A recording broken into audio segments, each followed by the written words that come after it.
मैं थारे हाथ जोड़ू, मैं अपने कान्हा को ना भेजूं। मैं तुम्हें मेरी सौगंध बाबा, कुछ ऐसा उपाय निकालो, मैं कान्हा को ना भेज रही। बाबा ने कहा यशोदा,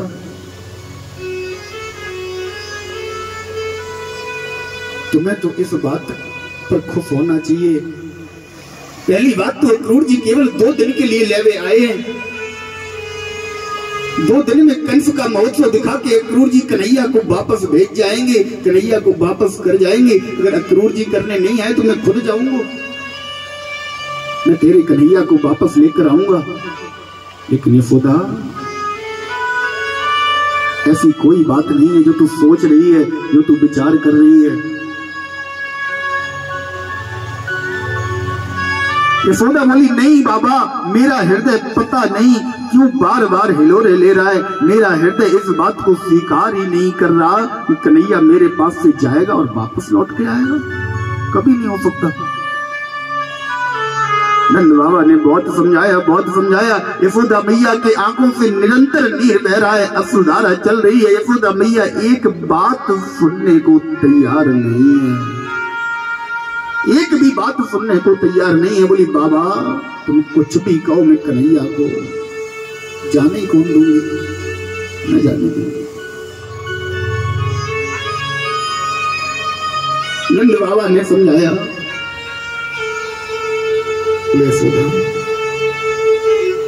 तुझे तो कन्हैया का, उस परमात्मा का एहसान मानना चाहिए जिन्होंने अभी तक इतने दिनों तक 16 वर्षों तक, कहीं कहीं 16 वर्ष का प्रमाण मिलता है, कहीं कहीं 11 वर्ष का।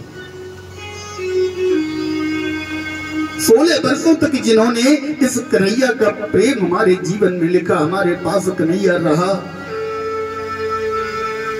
तू कह रही है उसके असली माता पिता मथुरा में है, ये बात तू भी जानती है, मैं भी जानता हूं कि कन्हैया है तो वसुदेव और देवकी की संतान। अरे उसका प्रेम आज तक हमारे जीवन में लिखा था, आज तक वो हमारे साथ रहा, अब उसका प्रेम हमारे जीवन में शायद नहीं होगा, इसलिए जा रहा है। यशोदा, तू जानती है ये केवल हमारे साथ नहीं हो रहा, ये तो इस संसार का नियम है। एक कोयल होती है ना, कोयल कभी अपना घोंसला नहीं बनाती साहब। फिर कि कोयल के सुत कागा पाले, हंस हंस कंठ लगाए। कोयल के सुत कागा पाले, हंस हंस कंठ लगाए। कौआ समझता है ये उसके पुत्र हैं, अपने पुत्रों की भांति प्रेम करता है, अपने पुत्रों की भांति कौआ कोयल के बच्चों को पालता है। लेकिन यशोदा, आज तू ये समझ ले, हम दोनों कोयल हैं और ये कन्हैया कौए का पुत्र है। जिस दिन वो बालक बड़े हो जाते हैं ना, जिस दिन वो बालक बड़े हो जाते हैं, उड़ने लायक हो जाते हैं, तो बड़े भये तो उड़ने लागे, कुल अपने को धाय। जिस दिन वो बालक बड़े हो जाते हैं, कोयल के हौसले में कौए के बच्चे जिस दिन बड़े हुए, वो अपने कुल को ही जाते हैं। फिर वो महाराज कोयल के पास नहीं रुकते। आज ठीक उसी प्रकार से हमारा कन्हैया इतने दिनों तक हमारे पास रहा, इतने दिनों तक हमें उसका प्रेम पाने का, उसे अपना बालक स्वरूप में स्वीकार करने का अवसर प्राप्त हुआ। अगर कन्हैया नहीं भी आएगा यशोदा, तो तू इतने में ही अपने हृदय को ढाढ़स बना लेना, इतने में ही अपने हृदय में तसल्ली कर लेना यशोदा। यशोदा मैया और नंद बाबा बातें कर ही रहे थे, उसी समय कहीं से महाराज कन्हैया और बलराम का आगमन हुआ। मैया को रोकता देखा, दौड़कर गोद में बैठ गया। कन्हैया, मैया तू रो रही है? आज तेरी आंखों में आंसू मैया। मैया, क्या फिर से कोई गोपी, कोई ग्वालिन उलाना देकर गई?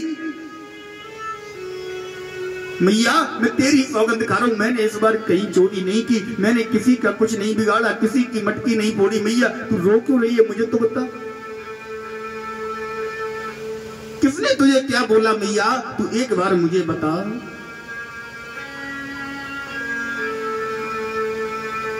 मैया आज कन्हैया के सिर को पकड़कर बार बार चुम्बन करने लगी,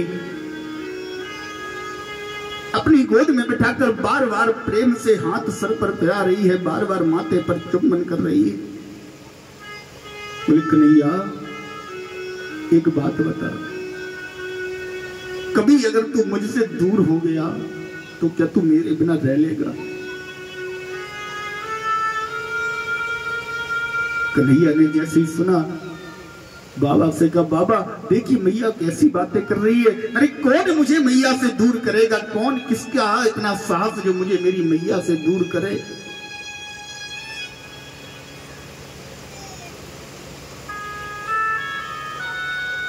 यशोदा मैया बोली, लाला साहस तो किसी का नहीं है, लेकिन शायद अगर तू स्वयं ही मुझसे दूर हो गया। कन्हैया ने मैया के आंसू पोंछे, मुंह पर हाथ रखते हुए बोला, मैया पूरी बात बता, बात क्या है? मैया ने कहा, लाला मथुरा से कंस ने तेरे लिए निमंत्रण भेजा है, मथुरा से कंस के द्वारा एक निमंत्रण पत्र आया है, इसमें तुझे और बलराम को मथुरा बुलाया गया है। अक्रूर चाचा, तेरे अक्रूर काका तुझे लेने आए हैं। कन्हैया ने निमंत्रण पत्र देखा, 2 दिन का बुलावा लिखा। बोले मैया तो इसमें इतनी व्याकुल होने की कौन सी बात है? अरे कंस मामा ने मुझे 2 दिन के लिए बुलाया है, मैं चाचा के साथ सुबह जाऊंगा, 2 दिन रुकूंगा। कल सुबह जाना है ना, तो कल जाऊंगा, परसों तक रुकूंगा, परसों शाम को ही वापस आ जाऊंगा। मैया तू चिंता मत कर। अरे 2 दिन तो तेरे गौओं की सेवा में ही निकल जाएंगे मैया। लाला मैंने सुना है वही मथुरा में तेरे माता पिता भी रहते हैं, तेरी मैया और बाबा वही मथुरा में रहते हैं। कौन मैया बाबा? वसुदेव और देवकी। अगर वो तुझे कहीं मिल गए तो मुझे लगता है तू उनके प्यार में, उनके प्रेम में, मुझे लगता है तू अपनी इस यशोदा मैया को भूल जाएगा, तू इसका प्रेम भूल जाएगा। इसलिए कन्हैया कुछ भी हो जाए मैं तुझे नहीं जाने दूंगी। तू बता, तू जाना चाहता है? कन्हैया ने हाथ जोड़कर मैया के आंसू पोंछते हुए कहा, मैया अगर तू नहीं चाहती मैं जाऊं तो मैं कहीं नहीं जा रहा, मैं अपनी मैया को कष्ट देकर कहीं नहीं जा सकता। मैया तू दुखी मत हो। मैया जानती है कन्हैया कुछ भी कहे लेकिन कन्हैया जाएगा। आज मैया अपने हाथों से कन्हैया को भोजन करा रही है, मानो आज अंतिम अवसर है। आज के बाद कन्हैया को भोजन माखन मिश्री अपने हाथों से न खिला पावेगी। अपने हाथों से कन्हैया को भोजन करा रही है, अपने हाथों से अपनी गोद में बिठाकर कन्हैया को दूध पिला रही है, जल पिला रही है। अपनी साड़ी के पल्लू से कन्हैया का मुंह पोंछा, कन्हैया को सुंदर आसन पर लेटाकर आज मैया सिरहाने बैठकर पूरी रात कन्हैया के सर पर हाथ फिराती रही। मन में एक ही प्रार्थना कर रही है, हे भगवान, हे सूर्यदेव, मेरा कन्हैया मेरे पास केवल रात्रि तक है। हे सूर्यदेव, तुम थोड़ा विलंब से होकर आना, तुम पूर्वांचल में थोड़ा विलंब से निकलना ताकि मैं अपने कन्हैया के पास कुछ देर और बैठ सकूं। मेरा कन्हैया सुबह होते ही सूरज की पहली किरण के साथ ही मेरा कन्हैया क्रूर जी के साथ चला जाएगा। इसलिए हे सूर्यदेव, नंद बाबा सारी रात समझाते रहे, सारी रात समझाते रहे। बोले यशोदा, इस कन्हैया पर हमारा अधिकार नहीं है। अरे जिसका अधिकार है उसके पास तो ये कन्हैया जाएगा ही। महाराज सुबह, आज जैसे ही सुबह हुआ, मैया का मन कन्हैया को जगाने का नहीं है। सूर्यदेव पूर्वांचल में अरुणोदय के साथ उदय हो रहे हैं, लेकिन मैया कन्हैया के सिरहाने ही बैठी है। कोई काम करने का मन नहीं है, कन्हैया को जगा नहीं रही। नंद बाबा ने कहा, यशोदे कन्हैया को जगा। अक्रूर जी नित्य क्रिया कर कर निवृत्त हो चुके हैं। अक्रूर जी तैयार हैं, रथ को तैयार कर रहे हैं। कन्हैया का जाने का समय हो गया। यशोदे, आज हृदय पर पत्थर रखकर कन्हैया को यशोदा मैया जगा रही है। लाला उठ जा कन्हैया मेरे प्यारे से लाला, उठ जा कन्हैया मेरे प्यारे से लाला, तो है तेरी मैया जगाए गोपाल। हे कन्हैया उठ जा, आंखों को खोलकर तैयार हो जा।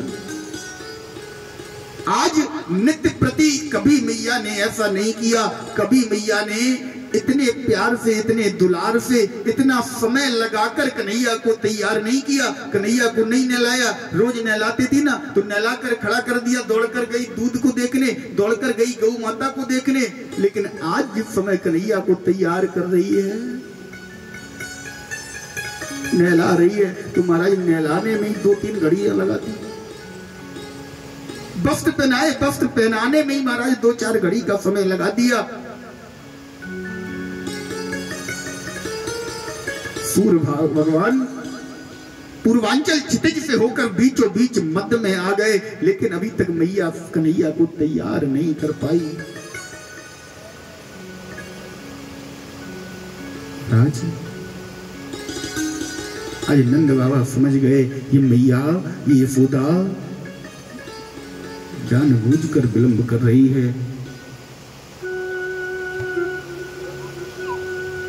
ग्वाल वालों को पता लगा कन्हैया जाने वाला है। ग्वाल वाले दौड़ कर गए सारे वृंदावन में, सारे ब्रज मंडल में खबर फैला दी। अक्रूर जी कन्हैया को लेने आए हैं। यशोदा मैया रो रो कर कन्हैया को रोक रही है, लेकिन कन्हैया रुक नहीं रहा। महाराज आज जैसे ही ग्वाल वालों ने सुना, गोपिकाओं ने सुना, ग्वाल वाले गोपिकाएं दौड़कर पहुंचे नंद बाबा के दरवाजे पर। नंद भवन के सामने जाकर खड़े हो गए। कन्हैया मैया को तो समझाकर जैसे तैसे बाहर निकला। मैया को तो समझाया, मैया तू चिंता मत कर, मैं आज जा रहा हूं, आज रुकूंगा, कल रुकूंगा, कल शाम को नहीं तो परसों सुबह निश्चित ही आ जाऊंगा मैया। बहुत समझाया, बहुत समझाया। जैसे ही बाहर निकले, रथ में बैठना चाहा, तब तक देखा ग्वाल वालों ने पकड़कर पीछे खींच लिया, गोपिकाओं ने घेर लिया। ग्वाल वाले और गोपिकाएं बस एक ही आवाज लगा रहे हैं, प्रभु कन्हैया